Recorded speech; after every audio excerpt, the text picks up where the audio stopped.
Hi team, and welcome back to our Introduction to the History of India Anchor Fact series of printables and mini lessons. This video will serve as a summary and conclusion to the series, focusing on the story of Hindu nationalism, the attempt to make a nation out of India based on Hindu culture. We started this series talking about how India is on the cusp of becoming a cardinal culture. One of the cultures in the driver's seat of history. One of the cultures that history hinges on. India has already surpassed Britain as an economy. It is predictable that India will surpass both Germany and Japan, which are doing poorly by comparison, especially since India's population is already the largest in the world and is still growing. But a cardinal culture has to stand for something. America stands for American culture, especially liberty. China stands for Chinese culture, including the Chinese Communist Party. What will India stand for?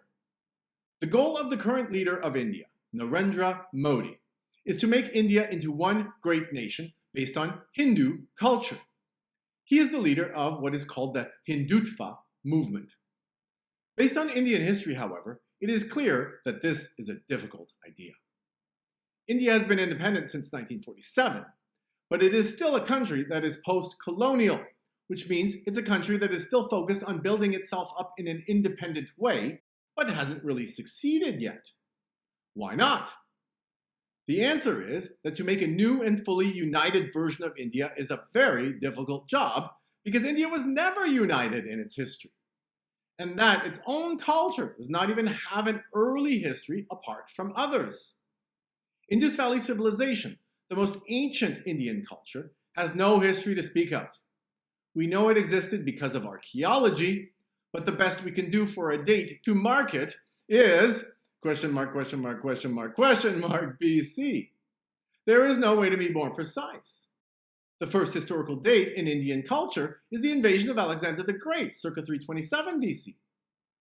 After that, we start to know about the events in history, and we learn about the Maurya Empire from 322 to 185 BC. It's the first example of a native Indian dynasty ruling over most of India. But it didn't last. India continued to be an anarchy for most of its history, which made it difficult to resist the invasion of Muslim forces in the First Great Jihad, circa 711 AD. The region known today as Pakistan was Islamized. Later waves Islamized Bangladesh and many other parts of India as well. When the Mughal Empire arose in 1526, it might have been the end of Hindu India, except that the Portuguese had discovered a route to India around Africa thanks to Vasco da Gama, and the Europeans began to come to India more and more frequently, first for trade and then to establish control for themselves. When Britain won the 7 Years' War in India from 1756 to 63, its East India Company began to take control of India, slowly convincing local rulers to reject the Mughals and other Europeans. By 1858, all of South Asia was under the East India Company's control, and the British government passed the Government of India Act to take control officially. This began the period of the British Raj, the most important in India's history to date. Under British tutelary imperialism, schools and universities were built, and Indians began to learn the art of democracy. Technology such as telegraphs and trains crisscrossed the country for the first time, bringing its separate regions together. Mohandas Gandhi became an advocate of Indian Swaraj, or self-rule, during the period of the World Wars, when Indians were forced to serve in the military of the British Empire.